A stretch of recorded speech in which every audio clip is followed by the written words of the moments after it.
Bermain 5W1H bersama guru Sanggar Pacitan.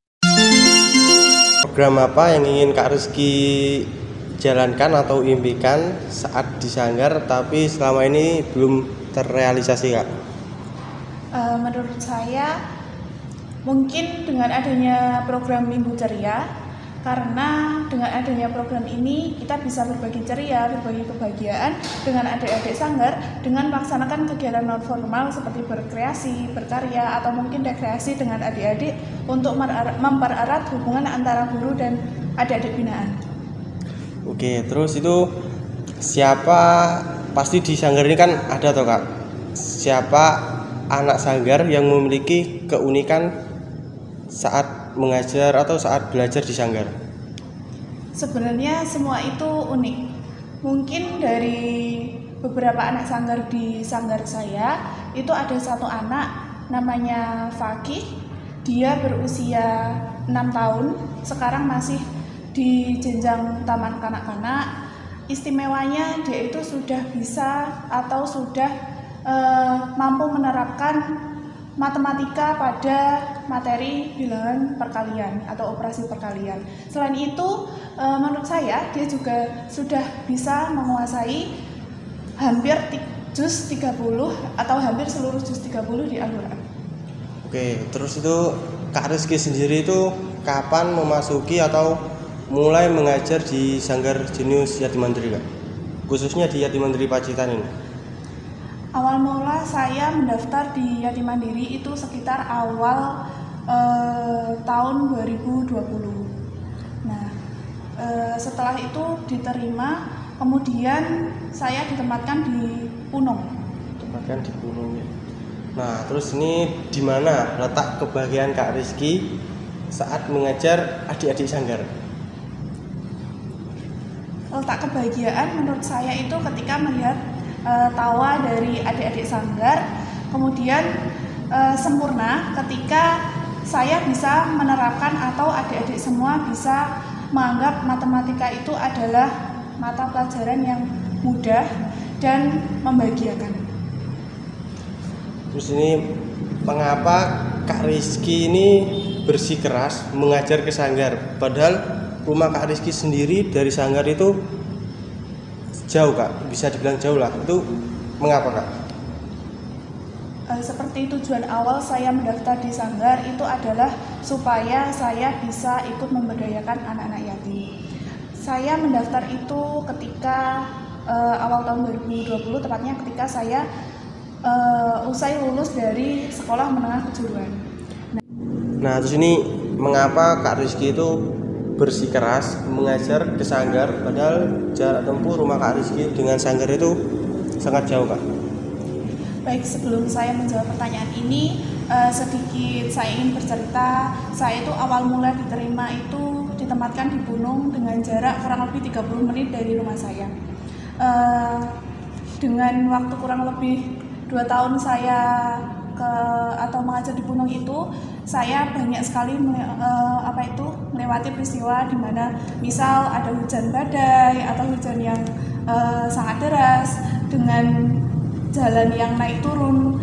Itu membuat saya tidak patah semangat, karena setelah sampai di Sanggar saya melihat tawa dari adik-adik semua dan mereka sangat semangat untuk mendapatkan atau memperoleh ilmu dari saya sampaikan. Nah, terus ini yang terakhir ke Kak Rizky.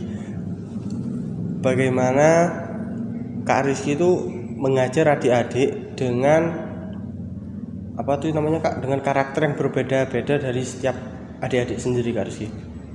Yang jelas, kalau menurut saya yang pertama kita harus berlaku adil kepada seluruh adik-adik Sanggar, kemudian menjaga komunikasi yang intensif, mungkin juga dengan memberikan model pembelajaran yang menyenangkan seperti diselingi dengan ice breaking atau game-game, dan mungkin juga bisa diadakan seperti membuat karya, menggambar, mewarnai, dan lain sebagainya.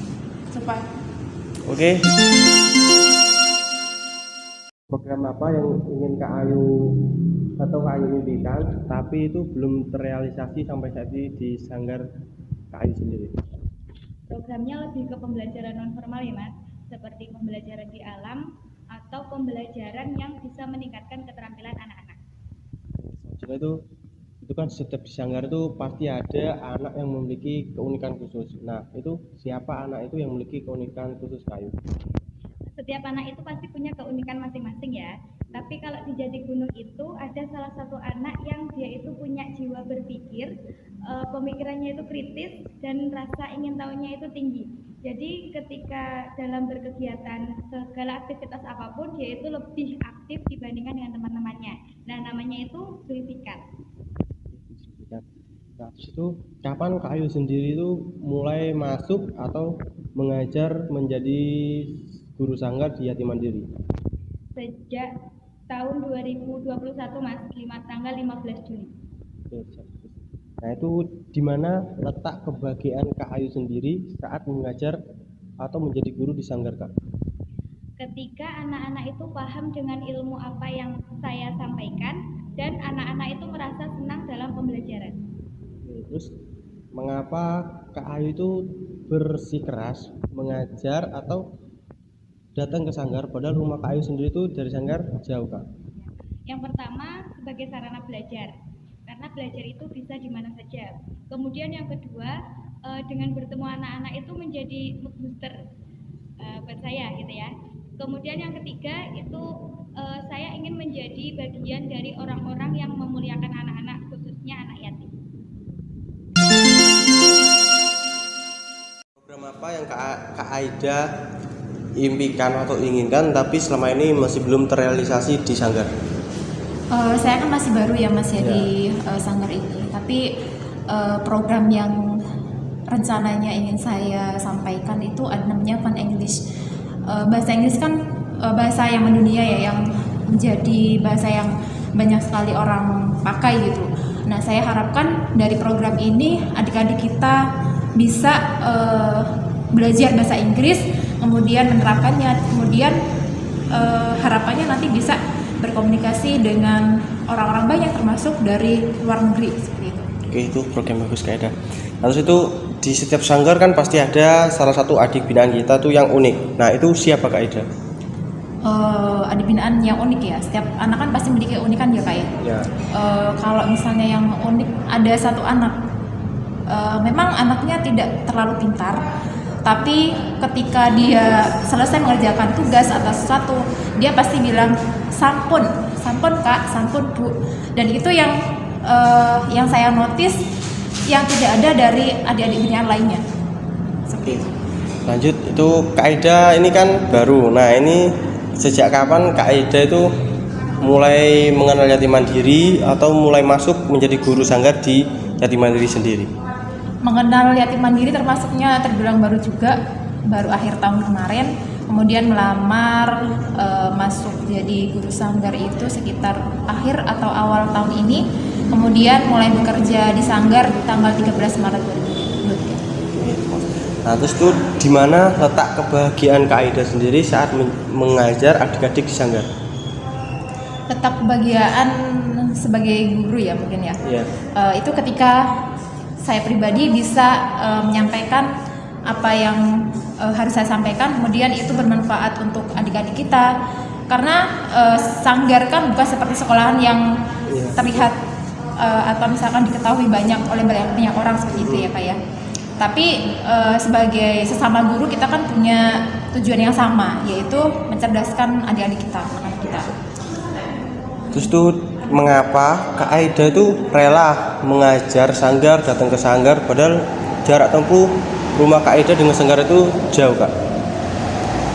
Karena bertemu dengan anak-anak itu salah satu penyemangat baru. Kalau misalkan di rumah, saya kan seorang introvert ya Kak ya, yang kebanyakan di rumah. Tapi ketika bertemu dengan anak-anak ini kayaknya semangat baru itu terkumpul. Kemudian dari mereka itu saya seperti punya punya daya kreativitas gitu, supaya gimana sih caranya mengajar anak-anak ini supaya apa yang saya sampaikan itu bisa sampai ke mereka.